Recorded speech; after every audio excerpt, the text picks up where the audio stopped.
Alright, just a quick update on what we got going on. So in the middle there's Gabriel and his Miata. Say hi, Gabriel. This is not the winter wonderland that we're used to the second week of January in northwest Arkansas. This is a, you know, once a winter maybe kind of thing. But look at beautiful, beautiful, beautiful, beautiful snow. Just wanted to share that with y'all. But what's been holding me up from making videos is prior to all this dropping, you can see a little flag out there, little yellow flag. Had to have them come check my lines because we're fixing to dig a new water line from the middle up to the house. You really can't see because all the snow, that big old pile right there is dirt. Had to dig out, water line was leaking. So when something like that happens, the hot rod's got to go on hold. So enjoy this beautiful view in northwest Arkansas, and we're probably got 6 or 7 inches of snow, and we love it, but it does kind of impede your progress on hot rod. So let's get back to work. All right, folks, I'm I'm a little sick to my stomach. I lost the file to installing the intake. It was corrupted and couldn't recover it. The SD card was corrupt. So without further ado, went ahead and put this on for 302. I used the cork gaskets down in here. Put RTV top bottom, did that front and back. Only other RTV I put were around on the intake gasket for the 4 water outlets, 2 at the front and 2 at the rear. And then torqued them down to the book says 22 foot-pounds. So torque sequence on this metal intake, it's not like an aluminum intake because you got studs. These are studs right here. Okay, so let me do this backwards. So magnetized. You got 1, 2, 3, 4. Those are studs. So the studs go in first. You put the gaskets down. You get everything sealed. That allows you to set that intake on. It just drops right down in place, straight down. So it's a really good design there. So you do those 4. Then you come to the ends. Then you come to the middle. There's 2 on this side, 2 on this side. You just go diagonal. And it doesn't tell you to really to take it in steps because it's only like 22 foot-pounds. But I went ahead and just hand tightened them, tightened down a little bit with a wrench, and then went around and tightened them up. So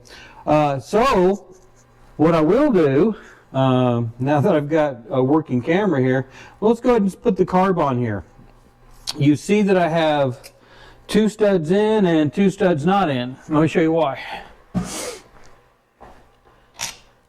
So these bolts will not come off, and I've heated them up, everything. I don't want to tear up these studs, so I'm just gonna do like they came out. I'm gonna use it like a bolt and screw it in. So that's what we're doing there. That's why that's like that. Hopefully this new wireless mic is working so you can hear my voice equally even when I step away. So you've got a plenum, you've got a carb spacer.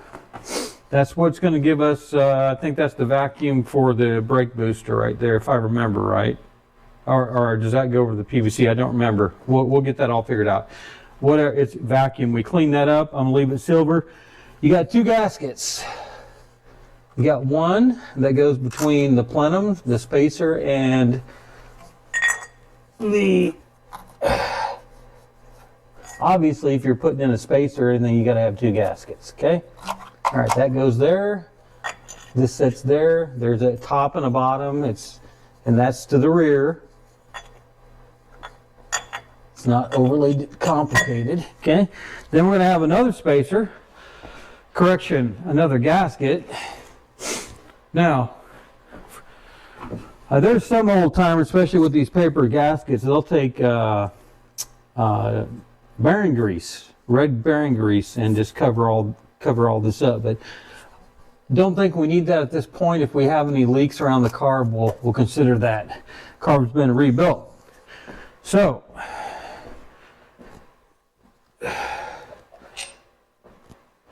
you guys hopefully watched the video on rebuilding this carb. Let's see. I'm going to set down these two nuts so I don't lose them. And I've got these in place. Can't see. I can't see. There we go. There you go.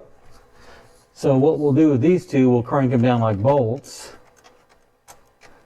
Yeah, they're threaded in good. And this one, we will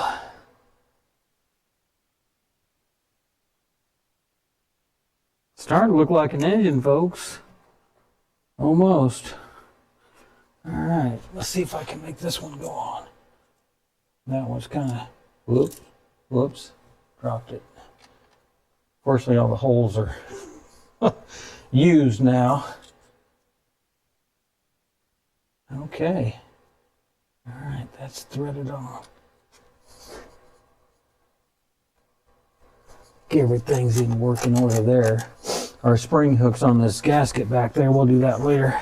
Where's my, what is that, a 3/8 wrench? You know, I just had it here. I'm like, let's get everything together. But now it escapes me. There we go. All right.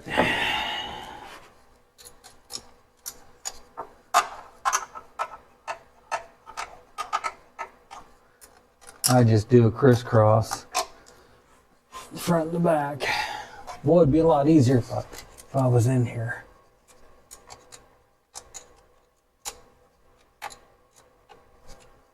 Not rocket science.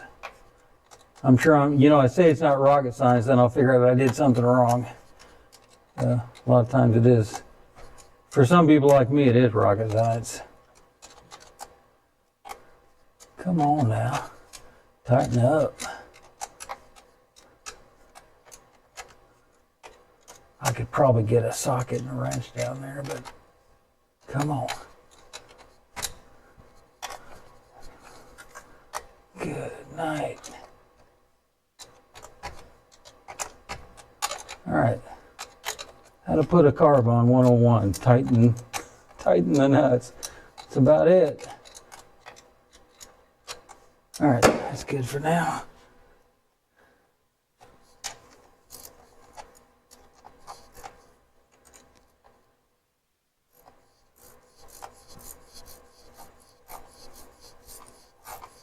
All right.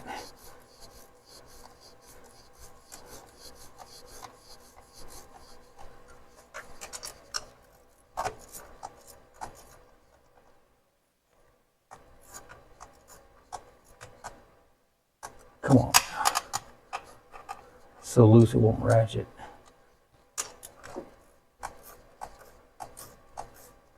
There we go. All right, we'll tighten that up a little more. But anyway, that's it.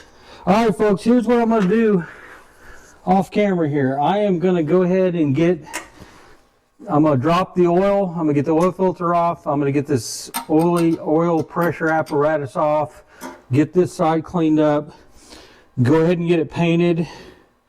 At a minimum, I want to get the water pump on so I can get it sealed. I want to get the water inlet on so I can seal it. That way, when we come back in here tomorrow afternoon, we will be able to actually get it together and crank it over. That's the goal. We got to make some progress. Because I'm going to clean, I'm going to do black paint in here, the firewall and everything. Got to clean it. I got to pressure wash it. So I need it driving so I can back it out of here and get it pressure washed so it's clean enough and dry enough where I can paint it, because to do this in here by hand would take me a week. So, you know what? One thing, I'm making a mess everywhere. One thing that I said we would do, there's Star Trek, so just deal with it. Oh, we'll go ahead and turn that off, but here's what I want to do. I told you that we would, let me get this a little further back. we'll go ahead and open that radiator. So, there you go. Yes, I have a TV in my garage. Okay, made in China. This is the original. This is an OEM radiator. We've already talked about this. To get this repaired, anywhere between minimum 85 to 125 and driving 50 miles, 2 trips. We just went ahead and spent 150 bucks on one here. So let's see what we got here.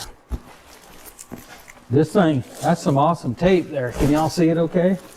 All right, how do I get into this thing? Good night. There we go.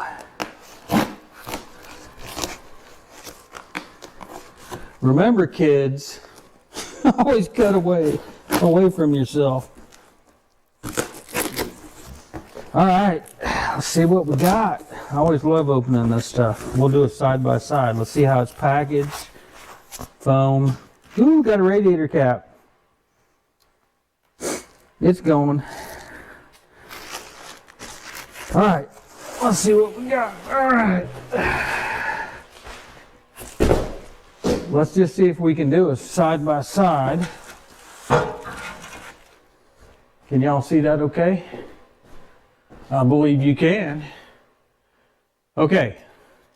So, looks pretty good. I mean, from a dimension standpoint, it's got the flanges. The holes will probably never be in the right place. I'll have to drill them. Probably the hardest thing, it's really not hard because it really doesn't matter. You notice down here on the bottom, you've got the transmission cooler lines. This car doesn't have transmission. It's not an automatic transmission, doesn't have a cooler. That's why there's no holes down here. But, let's see, what am I trying to say? All the ones that I see these days come with those, you just leave them plugged up. It doesn't really hurt anything. So, let's get in here and let y'all get a closer look at this. I'm not going to wrap it up. It looks like these are about the same size. No problem there. I think they're what are those, 2? Let me get a ruler. Those are, yeah, 2-inch. Top one was what, 1.75, something like that. All right, come on, killing me. Yeah, 1 and 3/4 right there, and then our top one here. So everything looks to be in order there. Don't like that radiator cap. Ooh, excuse me. We're gonna have to get a. Maybe we'll wire tie in one of them Coke bottles I got up yonder from a couple Christmases ago. Maybe we'll wire tie one of those in there for a overflow bottle. I don't know. We'll figure it out. All right, folks. Let me get back to work, and it'll be tomorrow for y'all. But well, tomorrow it'll be tomorrow. It'll just be a millisecond for y'all. But we'll be back and work on. I'll try to get the painting done, the water pump on, so we can come back tomorrow and finish putting all this together and crank this bad boy over and start it. See you shortly.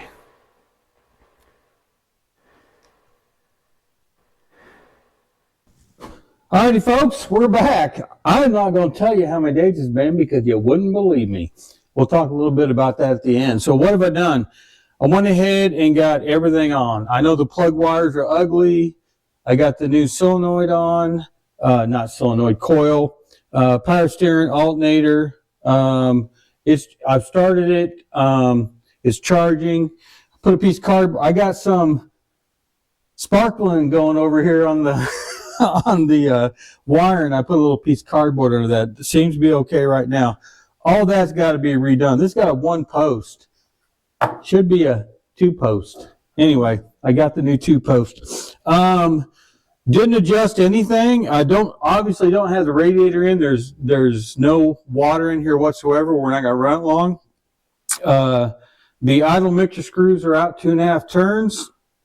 The timing is at 10 degrees top dead center, with number 1 at top dead center, top center, on the compression stroke. And Got a little leak in the.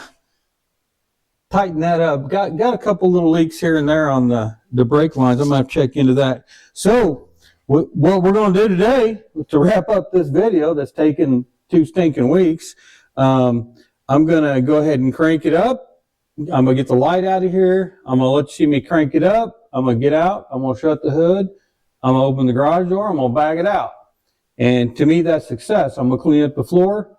I'm not gonna make you watch that, and I'm gonna bring it back in the garage. I think we're gonna start on the interior next, as I continue to work on some of this. But man, you don't hear that ticking noise anymore, and it was a good call, Clyde, to replace the lifters. But so without further ado,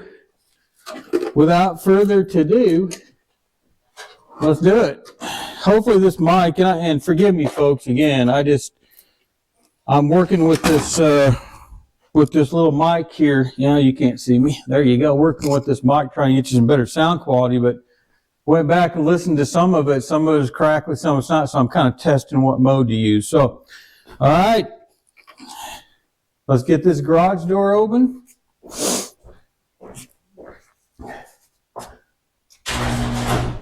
Oh, there it closed. Let's crank her up, and we'll back her out after I shut the hood. I should crank right up. I've had it. I'll make a liar out of me.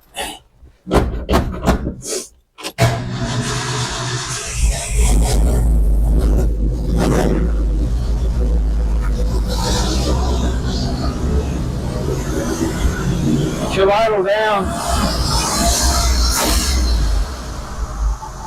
There you go. I mean, that's running pretty dang smooth right there, folks, don't you think? So let me shut the hood and we'll get it out of here. Hopefully I got all my tools out here. All right, back her out.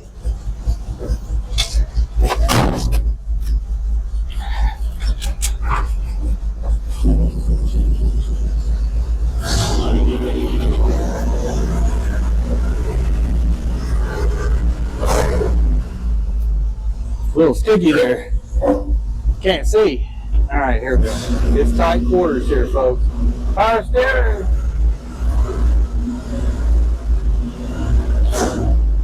Well, that throttle's sticking.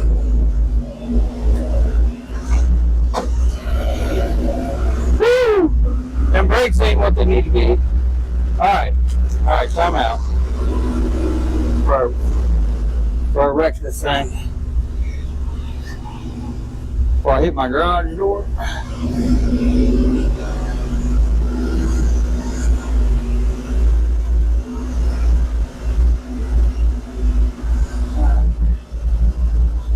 Like that, called timeout.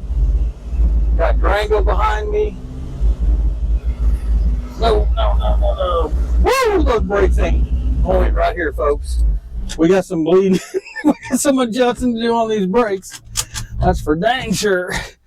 Last thing I need to do is back into my Durango. All right, I'm out here talking. You're inside. Hopefully you're hearing me. Oh, just enough room. Let's see. It's in gear. All right. Yeah, it's in gear. All right. Woo! Let's see if the garage door closed. I put in this new garage door opener on the other side. No, of course not. Come on, you can do it. Come on, baby. Get me warm. Yeah. I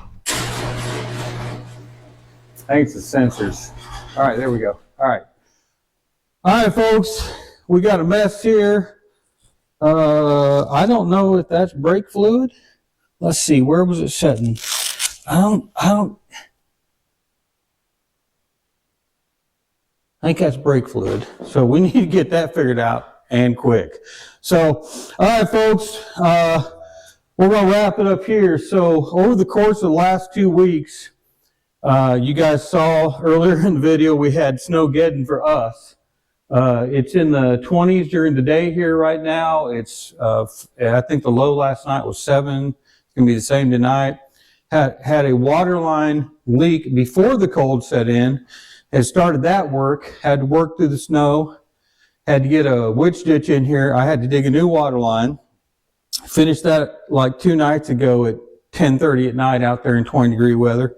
So yeah, here's my sob story. But you know, garage door opener broke, dryer broke, had to replace that, fix that.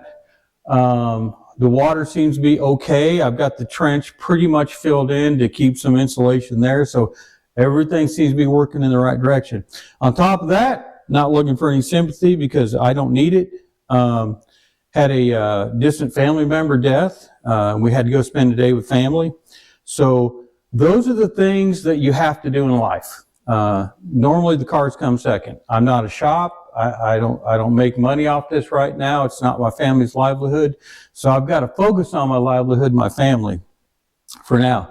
But I would appreciate if you would subscribe, you'd share, because I think we're at 552 or 53 subscribers. So woohoo! We worked hard for it. You've worked hard by watching me, and I appreciate it. And I think that wraps it up. I'm looking for brighter days here in 2025, and we'll get this thing going. So y'all take care and be blessed.